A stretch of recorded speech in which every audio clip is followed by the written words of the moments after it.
قولہ وانہ محال، علامہ قطب الدین رازی نے قطبی میں یہ ذکر کیا تھا کہ اگر آپ تصور سے مراد مقید بعدم الحکم لے لیں تب ایسی صورت میں تصدیق کے اندر تصور کا پایا جانا محال ہو جائے گا. تصور کا تصدیق کے اندر پایا جانا یہ محال ہو جائے گا. کیوں ہو جائے گا؟ اس لیے کہ تصدیق کے اندر حکم تو ہوتا ہی ہے، اور آپ نے تصور سے مراد مقید بعدم الحکم لیا ہے اور تصدیق کے اندر تصور کا اعتبار کیا جاتا ہے، تو اب حکم اور عدم حکم دونوں کا اجتماع لازم آئے گا. اس لیے تصدیق کے اندر تصور کا پایا جانا محال ہو جائے گا. علامہ امیر اس قول کے تحت اتنا ذکر فرماتے ہیں کہ جو محال لازم آئے گا وہ اس لیے لازم آئے گا کہ امام رازی کے نزدیک چونکہ تصدیق نام ہے تصورات ثلاثہ اور حکم کے مجموعے کا، لہذا امام رازی کے نزدیک شے کا نقیضین سے مرکب ہونا لازم آئے گا. شے کا نقیضین سے مرکب ہونا لازم آئے گا، یعنی کہ حکم اور عدم حکم سے مرکب ہونا لازم آئے گا تصدیق کا. اور حکمہ کے نزدیک شے کا اپنی نقیض کے ساتھ مشروط ہونا لازم آئے گا، اور حکمہ کے مذہب پر شے کا اپنی نقیض کے ساتھ مشروط ہونا لازم آئے گا، کیونکہ حکمہ کے نزدیک تصدیق نام ہے صرف و صرف حکم کا، اور تصورات ثلاثہ حکم کے لیے کیا ہے؟ یہ شرط کے درجے میں ہیں. تب ایسی صورت میں جناب والا جبکہ ہم تصدیق کے اندر تصور کا اعتبار کریں گے، تو اب ایسی صورت میں تصدیق کے اندر جناب والا ہم یہ کہیں گے کہ تصدیق کا اپنی نقیض کے ساتھ مشروط ہونا لازم آئے گا. تصدیق کا اپنی نقیض کے ساتھ مشروط ہونا لازم آئے گا. تو اب شے اپنی نقیضین سے مرکب ہو یہ بھی جائز نہیں ہے، اسی طریقے سے شے اپنی نقیض کے ساتھ کیا ہو؟ مشروط ہو، یہ بھی جائز نہیں ہے. اس لیے جناب والا یہ فرمایا کہ تصدیق کے اندر تصور کا پایا جانا محال ہو جائے گا. کب؟ جب کہ ہم تصور سے مراد مقید بعدم الحکم لیں. اقول واللہ امیر کہتے ہیں میں کہتا ہوں وذالک لأنہ، یعنی کہ محال یہ کیوں لازم آئے گا؟ اس لیے لازم آئے گا کہ یلزم ترکب الشیء من النقیضین علی مذہب الامام، امام رازی کے مذہب کے اعتبار سے شے کا نقیضین سے مرکب ہونا لازم آئے گا. واشتراط الشیء بنقیضہ علی مذہب الحکماء، اور مذہب حکماء کے اعتبار سے شے کا اپنی نقیض کے ساتھ مشروط ہونا لازم آئے گا. تو نہ تو جناب والا شے کا نقیضین سے مرکب ہونا یہ جائز ہے بلکہ یہ بھی محال ہے. اسی طریقے سے شے کا اپنی نقیض کے ساتھ مشروط ہونا یہ بھی جائز نہیں ہے بلکہ محال ہے. اس لیے جناب والا جب تصور سے آپ مراد مقید بعدم الحکم لیں گے تو تصدیق کے اندر تصور کا پایا جانا محال ہو جائے گا. اس لیے محال ہوگا یا تو شے کا اپنی نقیضین سے مرکب ہونا لازم آئے گا یا پھر شے کا اپنی نقیض کے ساتھ مشروط ہونا لازم آئے گا. قوله والمعتبر في التصديق ليس هو الأول بل الثاني إلى قوله والمعتبر في التصديق شرطا أو شطرا هو التصور لا بشرط شيء فلا إشكال. علامہ قطب الدین رازی نے جو دوسری طریقے سے اعتراض وارد ہو رہا تھا کہ انقسام الشیء الی نفسہ و الی غیرہ ہونا لازم آ رہا تھا اور تصدیق کے اندر تصور کا پایا جانا محال ہونا لازم آ رہا تھا، ان دونوں اعتراضوں کو رفع اس بات سے کیا تھا کہ تصور کے اندر جناب والا چند معنی کا احتمال ہے. ایک تصور جب بولا جاتا ہے تو اس سے وہ تصور مراد ہوتا ہے جو علم کا مرادف ہوتا ہے، ایک تصور جب بولا جاتا ہے تو اس سے وہ تصور مراد ہوتا ہے جو تصدیق کا قسیم و مقابل ہوتا ہے. لہذا جس تصور کا تصدیق کے اندر اعتبار ہے وہ تصور مطلق تصور ہے، تب ایسی صورت میں تصدیق کے اندر تصور کا پایا جانا محال نہیں ہوگا. اور جو تصور جناب والا تصدیق کے قسیم مقابل ہے یہ وہ تصور ہے جو مقید بعدم الحکم ہے، تب ایسی صورت میں انقسام الشیء الی نفسہ لازم نہیں آئے گا. تو اعتراض کو جو مندفع کیا تھا علامہ قطب الدین رازی نے اس اعتراض کا اندفاع اس بات پر رکھا تھا کہ تصدیق کے اندر جس تصور کا اعتبار ہوتا ہے وہ مطلق تصور ہے، وہ تصور نہیں جو مقید بعدم الحکم ہوتا ہے. تصدیق کے اندر کس تصور کا اعتبار ہے؟ اس تصور کا اعتبار ہے جو مقید بعدم الحکم نہیں ہے، یعنی کہ جو مطلق تصور ہے. اس بات پر علامہ قطب الدین رازی نے اپنے جواب کا دار و مدار رکھا تھا۔ کس بات پر؟ اس بات پر کہ تصدیق کے اندر جس تصور کا اعتبار ہے وہ مطلق تصور ہے، وہ تصور نہیں جو مقید بعدم الحکم ہے۔ تو علامہ قطب الدین رازی کا یہ کہنا کہ تصدیق کے اندر جس تصور کا اعتبار کیا جاتا ہے وہ تصور مطلق تصور ہے، مقید بعدم الحکم والا تصور نہیں ہے، علامہ امیر اسی کا رد فرماتے ہیں۔ علامہ امیر اس بات کو ثابت کرتے ہیں کہ تصدیق کے اندر جس تصور کا اعتبار ہے وہ مطلق تصور نہیں ہے بلکہ مقید بعدم الحکم والا تصور ہے۔ کون سا تصور ہے؟ مقید بعدم الحکم والا تصور ہے، مطلق تصور کا تصدیق کے اندر اعتبار نہیں ہے۔ کیا دلیل ہے اس پر؟ دلیل یہ ہے کہ تصدیق کے اندر جن تصور کا اعتبار کیا جاتا ہے وہ تصور یا تو محکوم علیہ کا تصور ہے، یا محکوم بھی کا تصور ہے، یا نسبت حکمیہ کا تصور ہے۔ اور یہ تصور جناب والا یہ خاص تصورات ہیں جو قول شارع سے مستفاد ہوتے ہیں، جبکہ یہ کیا ہو نظری ہو نظری۔ تصدیق کے اندر چاہے شرط کے اعتبار سے آپ دیکھ لیں حکما کے مذہب پر، یا جناب والا جز کے اعتبار سے آپ دیکھ لیں امام راضی کے مذہب کے اعتبار سے، تصدیق کے اندر جن تصورات کا اعتبار ہے وہ تصورات محکوم علیہ محکوم بھی نسبت حکمیہ کا تصور ہیں، اور یہ تصورات جب نظری ہوتے ہیں جناب والا تب ایسی صورت میں ان کو قول شارع سے حاصل کیا جاتا ہے۔ اور آپ نے قطبی میں یہ جانا تھا کہ قول شارع کے ذریعے سے جناب والا کس کو حاصل کیا جاتا ہے؟ اس تصور کو حاصل کیا جاتا ہے جو تصور مقید بعدم الحکم ہوتا ہے۔ لہذا جب ان کو یعنی محکوم علیہ کے تصور کو، محکوم بھی کے تصور کو، نسبت حکمیہ کے تصور کو جب قول شارع کے ذریعے سے حاصل کیا جاتا ہے تو قول شارع کے ذریعے سے حاصل ہونے کی وجہ سے یہ تصورات بھی جناب والا مقید بعدم الحکم والے تصورات ہو گئے۔ جب یہ جناب والا تصورات مقید بعدم الحکم والے تصورات ہو گئے تو انہی تصورات کا تو جناب والا تصدیق کے اندر اعتبار ہے، لہذا اب پھر وہی خرابی اپنے حال پر باقی رہے گی کہ تصدیق کے اندر تصدیق کے اندر حکم اور عدم حکم کا اجتماع لازم آئے گا جو کہ محال ہے۔ تو تصدیق کے اندر علامہ امیر رحمۃ اللہ تعالی علیہ بیان فرماتے ہیں جن تصور کا اعتبار کیا جاتا ہے وہ تصور مطلق تصور نہیں بلکہ وہ تصور مقید بعدم الحکم والے تصور ہیں۔ کیوں؟ اس لیے کہ تصدیق کے اندر جن تصور کا اعتبار ہے وہ محکوم علیہ کا تصور، محکوم بھی کا تصور اور نسبت حکمیہ کا تصور ہے، اور یہ جناب والا جبکہ نظری ہوتے ہیں تو یہ قول شارع سے حاصل ہوتے ہیں، اور جس تصور کو قول شارع سے حاصل کیا جاتا ہے وہ تصور جناب والا مقید بعدم الحکم والا تصور ہوتا ہے۔ لہذا جب تصدیق کے اندر مقید بعدم الحکم والے تصور کا اعتبار ہوا تب ایسی صورت میں اعتراض اپنی حالت پر ہی باقی رہے گا کہ جناب والا تصدیق کے اندر حکم اور عدم حکم کا اجتماع لازم آگا جو کہ کیا ہے؟ محال ہے۔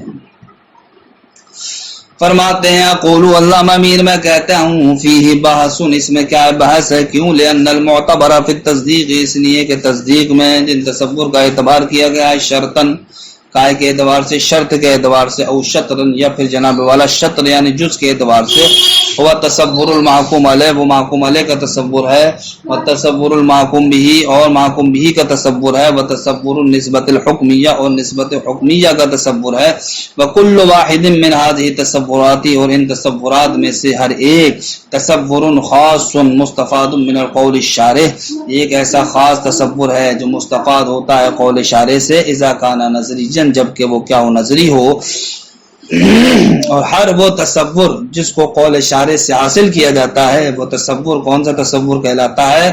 وہ تصور مقید بعدم الحکم والا تصور کہلاتا ہے۔ فیکون کل واحد منها، تو جناب والا محکوم علیہ محکوم بھی نسبت حکمیہ ان تینوں تصوروں میں سے ہر ایک تصوراً سازجن، یہ تصور سازج ہوگا، مقابلا للتصدیق جو تصدیق کا کیا ہوگا؟ مقابل ہوگا، ومندرجن اور جناب والا مطلق تصور کے تحت کیا ہوگا؟ داخل ہوگا۔ فقد اعتبر فی التصدیق شرطا او شطرا، تو جناب والا تصدیق میں شرط کے اعتبار سے یا جناب والا جز کے اعتبار سے اس تصور کا اعتبار ہوگا کہ جس میں عدم حکم کا اعتبار ہے۔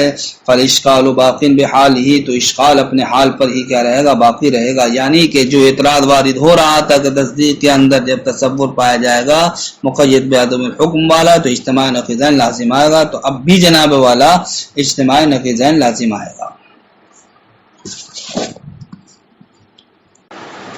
والجواب أن يقال أن عدم الحكم معتبر في التصور الساذج على أنه صفة له وقيد فيه، والمعتبر في التصديق هو ذات التصور الساذج لا صفته وقيده۔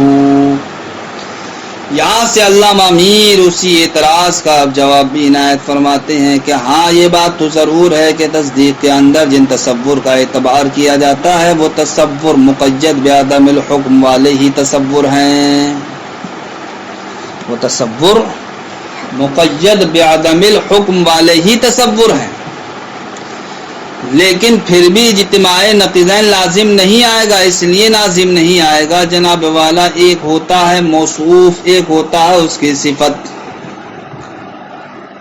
اب اگر موصوف کسی چیز کا جز ہے یا موصوف کسی چیز کے لیے شرط ہے تو اب موصوف کے جز ہونے سے اس کی صفت کا جز ہونا لازم نہیں آتا، اسی طریقے سے موصوف کے شرط ہونے سے اس کے جز کا شرط ہونا لازم نہیں آتا، اس کی صفت کا شرط ہونا لازم نہیں آتا۔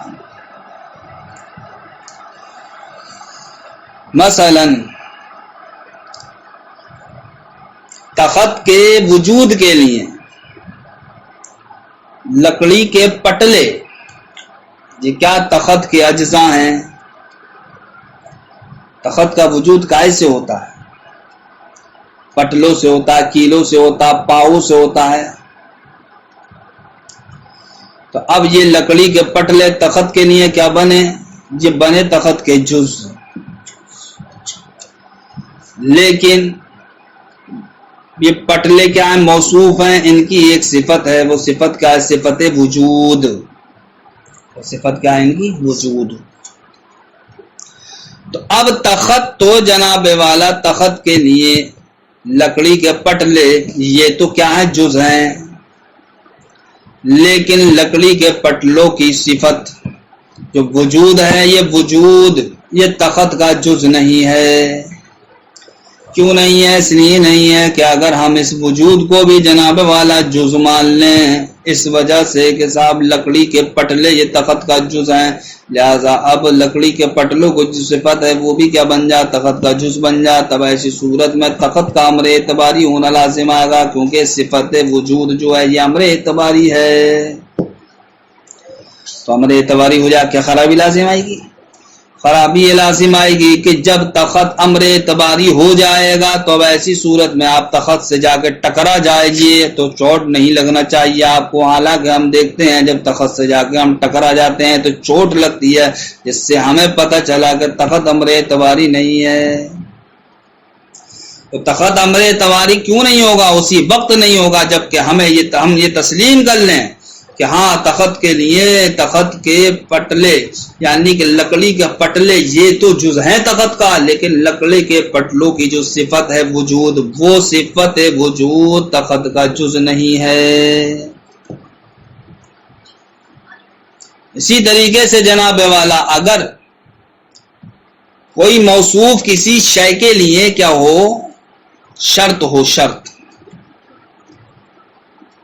تو اس سے یہ لازم نہیں آتا کہ اس موصوف کی صفت بھی اس شے کے لیے شرط ہو جائے۔ جیسے ہم دیکھتے ہیں کہ نماز کے لیے طہارت یہ کیا ہے؟ شرط ہے، شرط، نماز کے لیے طہارت شرط ہے، نماز کے لیے طہارت شرط ہے، لیکن یہ طہارت کیا ہے؟ موصوف ہے، موصوف اس کی صفت ہے غیر نماز ہونا۔ طہارت نماز تھوڑی ہے، طہارت تو بھیا نماز سے خارجی شے ہے، تو طہارت کو کیا کہا جائے گا؟ غیر نماز۔ تو اب طہارت یہ کیا ہوئی؟ نماز کے لیے شرط، لیکن جناب والا اس طہارت کی جو صفت ہے غیر نماز ہونا، یہ غیر نماز ہونا یہ نماز کے لیے شرط نہیں ہے، اس لیے کہ جناب والا اگر ہم طہارت کے ساتھ ساتھ طہارت کی جو صفت ہے غیر نماز ہونا، اس کو بھی اگر ہم نماز کے لیے شرط مان لیں تو اب لازم یہ آگا کہ انسان نماز بھی پڑھتا ہو اور نماز بھی پڑھنے والا نہ ہو۔ یہ کیسے ہو سکتا ہے کہ نماز بھی پڑھ رہا ہو اور اس کو یہ بھی کہا جائے کہ یہ نماز بھی نہیں پڑھ لیا؟ یہ کیسے ہو سکتا ہے؟ تو اس سے ہم کو پتہ چلتا ہے کہ ہاں جس طریقے سے طہارت یہ نماز کے لیے شرط ہے، لیکن طہارت کی صفت جو غیر نماز ہونا ہے یہ نماز کے لیے شرط نہیں ہے۔ ان دونوں باتوں سے اب آپ جواب کی طرف آئیے کہ جب کوئی شے موصوف کسی شے کے لیے کیا ہو جز ہو تو اس سے یہ لازم نہیں آتا کہ موصوف کی صفت بھی اس شے کے لیے جز ہو۔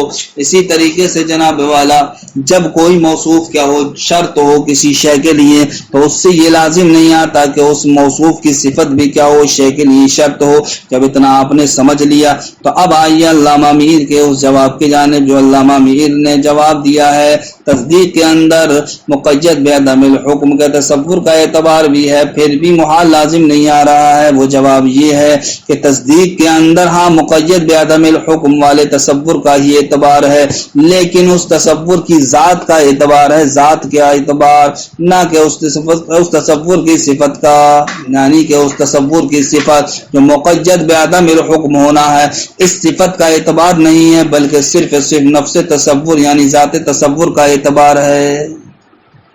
تو جب ہم ذات تصور کا اعتبار کر لیں گے اور اس کی صفت کا اعتبار نہیں کریں گے تب ایسی صورت میں تصدیق کے اندر دیکھیے تصور کا بھی اعتبار ہو جائے گا اور حکم اور عدم حکم کا اجتماع بھی لازم نہیں آئے گا۔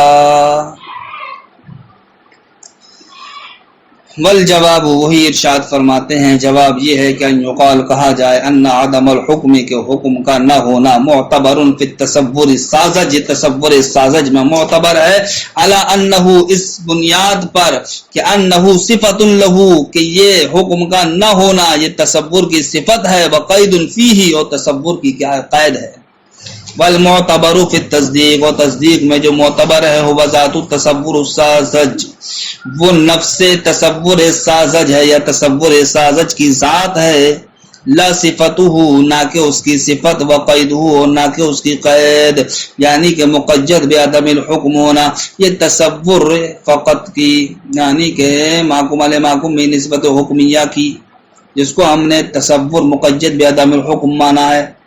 تو مقید بعدم الحکم ہونا یہ تصور کی کیا صفت ہے، لیکن تصدیق کے اندر جو تصور کا اعتبار ہے وہ نفس تصور ذات تصور کا اعتبار ہے، موصوف کا اعتبار ہے، صفت کا اعتبار نہیں ہے۔ کیوں نہیں ہے؟ اس لیے نہیں ہے فإن الموصوف اذا كان جزءا من الشيء، اس لیے کہ موصوف جب کسی چیز کا جز ہوتا ہے لا يلزم تو لازم یہ نہیں آتا کہ ان يكون صفته جزءا منه کہ اس کی صفت بھی کیا بن جائے اس شے کا جز بن جائے۔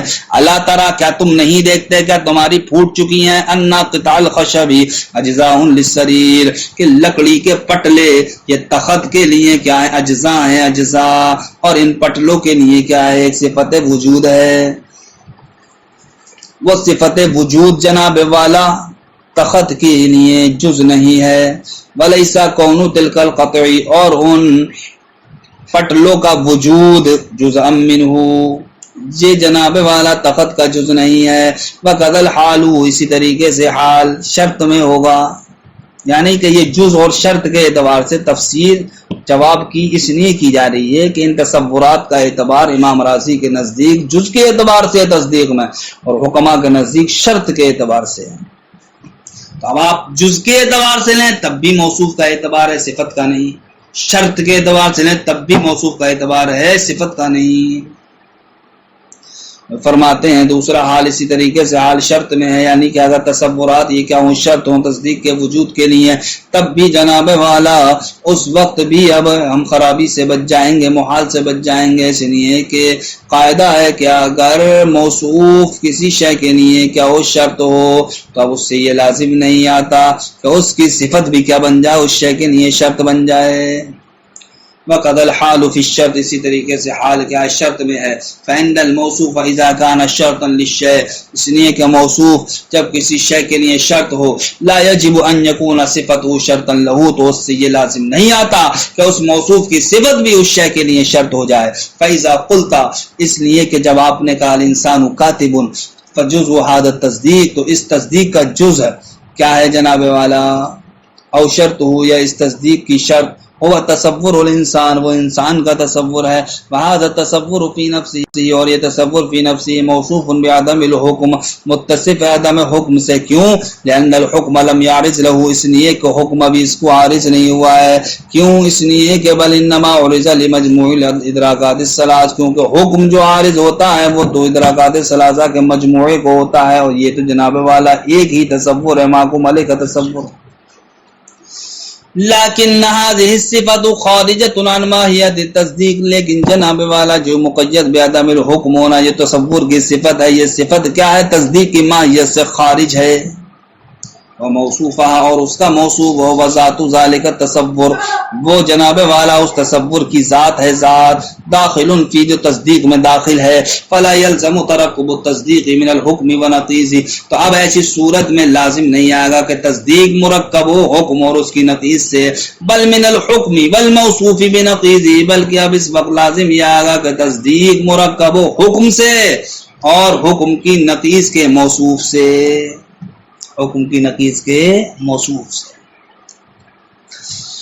ولا استحالہ، اور جناب والا اس میں کوئی استحالہ نہیں ہے. کیوں؟ فإن كل واحد من اجزاء البيت، اس لیے کہ گھر کے اجزاء میں سے ہر ایک جز کیا ہے؟ یہ موصوف ہے دوسرے جز کی نقیض کے ساتھ. اس لیے کہ گھر جو وجود میں آتا ہے، اینٹ سے آتا ہے، پتھری سے آتا ہے، ریتے سے آتا ہے، سیمنٹ سے آتا ہے، سمجھے سریا سے آتا ہے، لہذا ان میں سے ہر ایک کی کوئی نہ کوئی خوبی ہے. جو خوبی جناب والا دوسرے جس کی خوبی کے کیا مباین ہے، لیکن پھر بھی جناب والا یہ اجزاء مباینہ جو صفتیں رکھتے ہیں، ان مباینہ صفتوں کے باوجود یہ اجزاء گھر میں پائے جاتے ہیں. تو گھر میں کیوں یہ اجزاء پائے جاتے ہیں مباین صفتیں رکھنے کے باوجود؟ اس لیے پائے جاتے ہیں کہ ان کے جناب والا ان اجزاء کے موصوف کا نفس اجزاء کا تو اعتبار ہے، لیکن ان نفس اجزاء کی جو صفت ہے وہ صفت جناب والا گھر نہیں ہے. یعنی کہ گھر کا جو جز ہے وہ نفس اجزاء تو ہیں، یعنی اینٹ بجری پتھر، یہ نفس اینٹ، نفس پتھر، نفس بجری، نفس سریا، یہ تو گھر کے اجزاء ہیں، لیکن ان کی جو صفت ہے جناب والا، صفت جو آپس میں ایک دوسرے کے مباین ہے، وہ گھر کے اجزاء نہیں ہیں. تو جس طریقے سے یہاں پر جناب والا موصوف تو جز ہے، صفت جز نہیں ہے، اسی طریقے سے حال تصدیق کے اندر تصور کا ہے کہ نفس تصور جو موصوف ہے اس کا تو اعتبار ہے تصدیق میں، لیکن اس تصور کی جو صفت کیا مقید بعدم الحکم ہونا، اس کا اعتبار نہیں ہے. جب اعتبار نہیں ہے مقید بعدم الحکم ہونے کا، تب ایسی صورت میں تصدیق کے اندر حکم عدم حکم کا اجتماع لازم نہیں آئے گا. وقضا موصوف ہوا، اسی طریقے سے جناب والا کسی شے کا موصوف شرط ہو کسی شے کے لیے، لتحقق الحکمی، حکم کے متحقق ہونے کے لیے، یعنی کہ تصدیق کے پائے جانے کے لیے، دون صفت، نہ کہ صفت. یعنی کہ اگر کوئی شے کسی شے کے لیے کیا ہے موصوف ہے، تو اب اس سے یہ لازم نہیں آتا کہ اس کی صفت بھی، یعنی کوئی شے موصوف یہ کسی شے کے لیے کیا ہو شرط ہو، شرط، تو اس سے یہ لازم نہیں آتا کہ جناب والا اس موصوف کی صفت یہ بھی کیا ہو جائے، شرط ہو جائے. فرماتے ہیں وقضا موصوف، اسی طریقے سے موصوف کا حال ہے شرط لتحقق الحکم، جو کہ شرط ہو حکم کے تحقق کے لیے، دون صفت، نہ کہ صفت. فلا یلزم اشتراط الشیء، تو اب لازم یہ نہیں آئے گا کہ شے کا شے مشروط ہو کیسے بنقیض ہی، اپنی نقیض سے، بلکہ جناب والا شے مشروط ہوگی موصوف سے اور موصوف کی نقیض سے، بلکہ شے کیا ہوگی مشروط ہوگی جناب والا حکم سے اور حکم کی نقیض کے موصوف سے. یعنی کہ جب کوئی شے کے لیے جناب والا موصوف ہو اور اس موصوف کی صفت ہو، اور وہ موصوف جناب والا اس شے کے لیے کیا بنتا ہو؟ شرط بنتا ہو، شرط. تو اس سے یہ لازم نہیں آتا کہ موصوف کی جو صفت ہے، صفت وہ صفت بھی کیا بن جائے؟ شرط بن جائے. وہی فرمایا اسی طریقے سے جناب والا تصورات کا موصوف، یہ جناب والا یا مقید بعدم الحکم والے تصور کا موصوف یہ شرط ہے کس کے لیے؟ حکم کے، یعنی تصدیق کے پائے جانے کے لیے. دون صفت، نہ کہ اس کی صفت.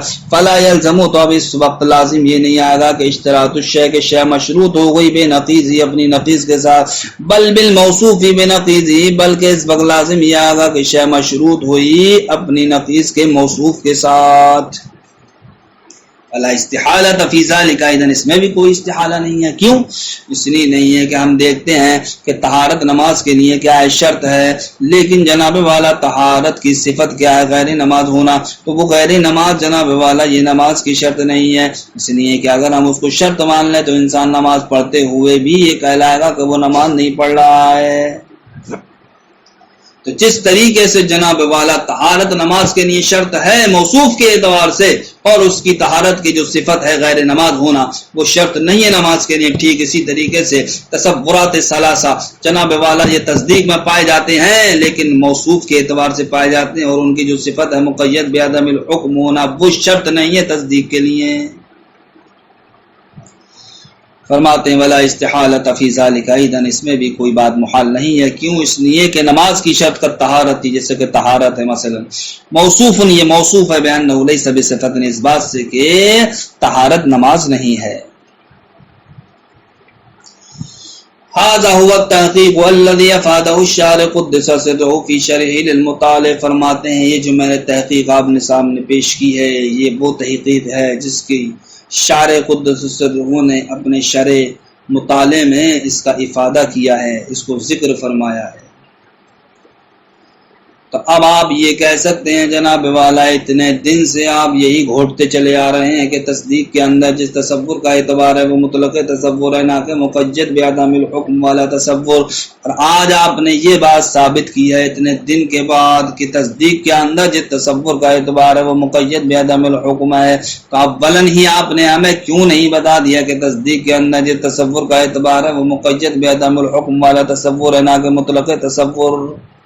تو فرماتے ہیں اس لیے اب نے تمہیں نہیں بتایا کہ تمہارا ذہن ابھی طالب علمی کا چھوٹا ذہن ہے، ابھی باریک باتوں کو نہیں سمجھ پائے گا. تو تمہارے سامنے ایسے موٹے کلام کو پیش کر دیا کہ جس کے ذریعے سے تمہارے ذہن میں بات اتارنا آسان ہو، تو کہہ دیا کہ جناب والا تصدیق کے اندر مطلق تصور معتبر ہے. اب جب تم پڑھتے پڑھتے کافی دن گزر گئے، جب تمہاری رغبت علم منطق سے بڑھ گئی اور اس کے مسائل ذہن میں آنے لگے، تو اب آپ کے سامنے علامہ امیر نے تحقیق پیش کر دی کہ تصدیق کے اندر جو تصور کا اعتبار ہے وہ مقید بعدم الحکم ہے، اور کس طریقے پر ہے؟ وہ موصوف کے طریقے پر ہے، نہ کہ اس اپنی صفت کے ساتھ. لہذا یہ بات چونکہ دشوار تھی سمجھنا، اس لیے بنیاد شارع نے کائے پر رکھی، ظاہر پر رکھی، اور یہ کہہ دیا کہ تصدیق کے اندر جس تصور کا اعتبار ہے وہ تصور مطلق تصور ہے. ورنہ شارع خود اس بات سے بخوبی واقف ہے کہ تصدیق کے اندر جس تصور کا اعتبار ہے وہ جناب والا مطلق تصور ہے، مقید بعدم الحکم والا تصور نہیں ہے. لہذا اب شارع کا جواب کی بنیاد رکھنا اس تصور پر جو مطلق تصور ہے، اور جناب والا اس بات کی نفی کر دینا کہ تصدیق کے اندر جو معتبر ہے وہ مقید بعدم الحکم نہیں ہے. اس بات کو لے کر کے جن لوگوں نے شارع پر طعن و تشنیع کی ہے وہ جناب والا انتہائی جہالت میں ہے. وہ اپنے حال کی بلندی دکھانا چاہتے ہیں، جہالت کی لالچ میں وہ اپنی شان کو بلند و بالا دکھانا چاہتے ہیں. ایسے لوگوں کو کیا کرنا، باز رہنا چاہیے. اور جناب والا جب یہ شارع نے تحقیق پیش کر دی ہے تو اپنی طعن و تشنیع سے شارع کی شان میں گستاخی وہ نہ کریں، بلکہ اپنے آپ کو شارع کی شان میں گستاخی کرنے سے بچائیں.